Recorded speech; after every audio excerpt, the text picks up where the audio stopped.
In this installment, we're going to be going over the Tuesday NBA slate on Draftkings and Fanduel, bringing you the top plays and value. Let's get into it.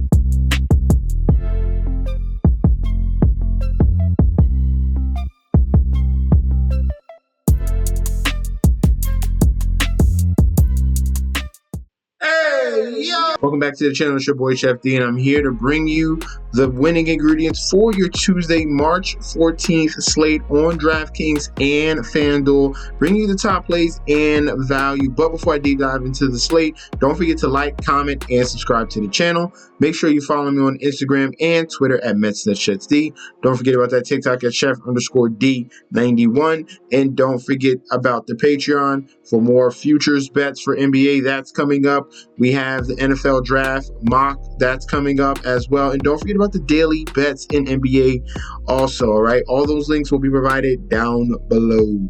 Before we go position by position, we're going to go over the injury report. All the guys that are going to be out so far, but definitely you have to stay tuned to Roto World or Twitter, wherever you get your NBA information for ins and outs. No LeBron James, no Kevin Durant, no Jalen Brunson, no Marvin Bagley, no Jaden Ivey, no Jared Allen, no Bogdan Bogdanovic, and no Mark Williams. The Q tags are going to be Damian Lillard and Brandon Ingram as of right now. All right, now let's get into the point guards. For the point guard position, we're going to start off with Terry Rozier. Scary Terry here for the Charlotte Hornets with LaMelo Ball out for the rest of the season. He's really stepped up and played like he was with Boston and all his previous teams. Scary Terry is being that elite guard for the Charlotte Hornets here. In the previous two matchups against the Cleveland Cavaliers, he has averaged 45 fantasy points in this matchup.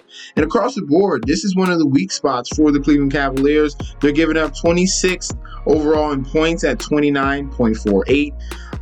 They're 29th in the league at field goals made, allowing 11.12. They're 30th in field goal percentage, allowing 47.5. They're 30th in assists, allowing 10.86. And they're 29th in steals, allowing 2.34. So across the board here, Terry Rozier is set up in a very good spot. And out of the 3 of the last 4 games, he's gotten over 40 fantasy points in each of those games. And they haven't properly priced him as of yet with this new usage bump. Terry Rozier is a smash spot that we're going to go towards here, going up against the Cleveland Cavaliers. Love Terry Rozier at his current price. All right, the next guy we're going to look at will be Shai Gilgeous-Alexander of the OKC Thunder. This man is just taking on his own unit here with the OKC Thunder. He learned under Chris Paul, and now he's taking what he learned from him over here to the OKC Thunder and really has become a very dominant star in the NBA. Look at these performances in the game log, all right? Pretty much the past 5 games, he scored over 30 points, real points. We've got a 64 fantasy point production. We got 59.25. We got 55 against the Pelicans. Going up against the Brooklyn Nets here, this should be a back and forth environment. Nets are going to be high octane offense that can knock down threes. Shai Gilgeous-Alexander is going to be able to create and score in a multiple of facets going up against this Brooklyn Nets defense as well. So love Shai Gilgeous-Alexander if you want to pay up just a little bit more, but I expect this game to be a very high scoring affair. Love him at his current ADP. Let's go on to the shooting guards. For the shooting guards, we're going to stay in the game here with the Brooklyn Nets going up against the OKC Thunder. We're going with Mikal Bridges. He's been bumped down to $7,800 in salary. He had a struggling performance against Milwaukee. Not much of a downturn against Denver, but he's a sharpshooter that has big upside. Someone that I want to pay up for in this game going up against the OKC Thunder. As you can see, a 43 bomb against Minnesota, 45 against Houston, and 49 against Charlotte. He's been red hot as of late. Hopefully he can keep up this pace here. Definitely want to look towards him in this matchup. Like I said, high scoring affair going up against the OKC Thunder. The next guy we're going to look at will be D'Angelo Russell here for the Los Angeles Lakers, going up against the New Orleans Pelicans. And this is a very good spot for him. He's averaging 37 fantasy points already going up against this team. In the last two performances, he has back-to-back 50-point performances against Toronto and the Knicks. Let's see if he can keep that hot hand. And it works perfectly for him, D'Angelo Russell. The Pelicans are across the board struggling against opposing shooting guards. They're 28th in the league in points, allowing 32.33. They're 29th in field goals made, allowing 11.51. They're 28th in 3 points made, allowing 4.63. They're 23rd in 3-point field goal percentage, allowing 38%. They're 26th in assists, allowing 6.26. And they're 28th in steals, allowing 2.32. So that fits perfectly with what D'Angelo Russell has been doing as of late, coming back to the Lakers, where he was sent and cast aside, and he's really coming into his own right here, being very confident from that 3-point line, 5 of 8 and 6 of 11. D'Angelo Russell, if he has another 50 bomb at this price, it is an absolute steal. Let's go on to the small forward. For the small forward position, we're going to stay with the Los Angeles Lakers here, and that's going to be Jared Vanderbilt here for the Los Angeles Lakers. This is a spot that they do struggle against the New Orleans Pelicans. Not only do they struggle against shooting guards, they struggle against small forwards and forwards, period. Vanderbilt brings some upside here other than Troy Brown. Troy Brown is just basically a 3-point shooter, but Jared Vanderbilt is someone that can do a little bit of everything here. And across the board, they're 30th in points allowed, allowing 26.45. They're 30th in field goals made, allowing 9.57. They're 25th in the league at field goal percentage. They're 30th in the league at free throw attempts allowed at around 5.57. They're 23rd in rebounds allowed at 9.54. And 30th in steals, allowing 2.06. So Jared Vanderbilt has some upside here at that middling price of $5,100. We saw a good game from him against the Golden State Warriors, where he had 35 fantasy points. Even against Dallas, where he had 47. Okay, with no LeBron James, they're going to be leaning on some other guys. They're going to have to step up. Austin Reeves, Jared Vanderbilt, all these guys are going to have to come up and play huge minutes here so they can stay afloat in the playoff picture while their main leader is out. So I like Jared Vanderbilt at $5,100 in salary. The next small forward we're going to look towards will be Michael Porter Jr. This man is instant offense. He has a fluid stroke from the 3-point line as well. And he's been pretty much up and down, but in a spot here against Toronto, I like to attack big wings here going up against this team. And Michael Porter fits that scenario here. We got a Q tag on Jamal Murray as well. So if he is out, then that's going to even bode well for Jokic and Porter here. And we get a very cheap price on Michael Porter that has the upside that can go to 30, 40. He did 40 against Memphis. He did 46 against the Clippers, 37 against Cleveland. The list goes on. And these type of matchups where we have a back and forth environment where teams really struggle in defending the length that the Denver Nuggets can put out on the court, that's going to be somewhere that he can attack the Toronto Raptors defensively and definitely knock down some shots. And hopefully he can chip in with rebounds and assists to really pop off his current salary, all right? So Michael Porter Jr. at $5,800 is a very good value. Let's move on to the power forwards.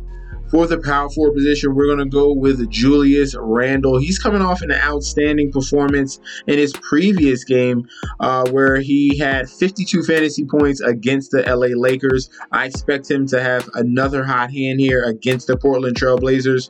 He already faced them earlier this season at 41 fantasy points. We want to improve upon that. Hopefully you have another 50 burger. But this is a spot here across the board. The Portland Trail Blazers struggle against opposing power forwards. They're 30th in the league in points, allowing 23.62. They're 30th in the league in field goals made, allowing 8.80. They're 28th in the league at field goal percentage, allowing 50.7%. They're 28th in the league at 3 points made, allowing 2.13. They're 24th in the league at 3-point percentage, allowing a 37.6 3-point percentage. They're 30th in free throw attempts, allowing 5.24, and they're 30th in rebounds allowed, allowing 12.35. So we're looking at a spot here. Julius Randle can get a double-double. Can he cash in with some assists and steals and blocks as well? Then we can really look forward towards a big performance here from Julius Randle, hopefully in that 60 range, but at 9,900, 50 plus is something that we can go towards. All right, the next power forward we're going to look at will be Evan Mobley here. I love Mobley in this spot against the Charlotte Hornets, who struggle at rebounding year after year. With no Jared Allen, they're going to have to lean on Mobley just a little bit more. He didn't get a double-double in his previous game against the Hornets. I expect him to correct that wrong, and he should definitely get a double-double here against the Hornets in this game. So definitely go back to the well here, going against this very poor team in the Charlotte Hornets. Love Evan Mobley. Let's move on to the centers. For the center position, we're going to start off with James Wiseman. This was a great acquisition here for the Detroit Pistons. Since coming over, he has been coming into his own here, finally getting minutes, finally developing here. Perfect spot for him with the Detroit Pistons here. And we've had 36 fantasy points against Washington, 35 against Charlotte, and 28 against the Indiana Pacers here. This is another good matchup against Washington, where he just had 36 fantasy points at this price of 6,900. I'm going to go back to this well. Hopefully we can get a double-double in this one. The Washington Wizards are giving up 28th in points at 17.71. They're 29th in field goals made, allowing 6.90. 28th in field goal percentage, allowing 59.2. They are 26th in free throw attempts allowed at 4.54, 30th in rebounds allowed in 12.84, and 20th in blocks, allowing 1.73 blocks per game. So James Wiseman at this price, I expect him to continue to get better and better, and that's why he's been corrected at this price at 6,900. I have no problem going towards this here. Yes, he does need to do it just a little bit better, but the upside is there. The matchup is there. He has 36 in this previous performance, so I like James Wiseman here at 6,900. All right. The next center we're going to look at, it's going to be more of a bit of a value option here, Nick Richards, okay? The Charlotte Hornets are decimated at that center position. He is now the starting center, and he's been very good in the past 3 games, getting over 30 minutes a game here, and he's been getting over 30 fantasy points a game. So if you want to save some salary, instead of going Wiseman, you can go with Nick Richards, who's put up 33, 32, and 42.5 against Cleveland here. So Nick Richards is a value here at $5,000. Let's go on to FanDuel and get the value plays of the slate. For the value plays, we're going to start off with Caris LeVert. He is now essentially the 6th man for the Cleveland Cavaliers here. And he has been playing very solidly as of late. 27.4 against Charlotte, 29 against Miami, 34 against Boston. LeVert is going to provide a spark here off the bench. I expect him to get some more minutes here with some of the injuries to some of their bigs. They might go with more of a smaller lineup here and put more of their forwards and wings out on the court. He's one of those guys that's going to get those minutes and provide scoring ability. So Caris LeVert is at $6,000 in salary. The next value play is going to be Keita Bates-Diop. It's between him and Doug McDermott. It's up to you. Doug McDermott is cheaper, but Keita Bates-Diop does provide a little more upside with more peripherals, okay? Doug McDermott is just mainly a 3-point shooter. At least Keita Bates-Diop can provide some points, some rebounds, a couple of assists here and there, and even a block and steal. So Keita Bates-Diop is going to be more of an all-around player here. I like him more at $5,000 in salary for the San Antonio Spurs. And if Keldon Johnson is out yet again, he's going to get more minutes, okay? And then last but not least, we have Jalen Duren here, the backup center for the Detroit Pistons. Both of these guys have been playing very well. James Wiseman, and Jalen Duren. If you want to save a little bit of salary and go with the bench center here, Duren is a rebounding monster in very limited minutes. He's had back-to-back games and with a double-double. So 23 minutes, he got a double-double, and in 20 minutes, he got another double-double, getting 36 fantasy points in both of those games. So Jalen Duren is going to be our final value play at $6,000 in salary. So I thank you guys for tuning in. Don't forget to like, comment, and subscribe to the channel. I'll be back with another video very soon, all right? Peace out.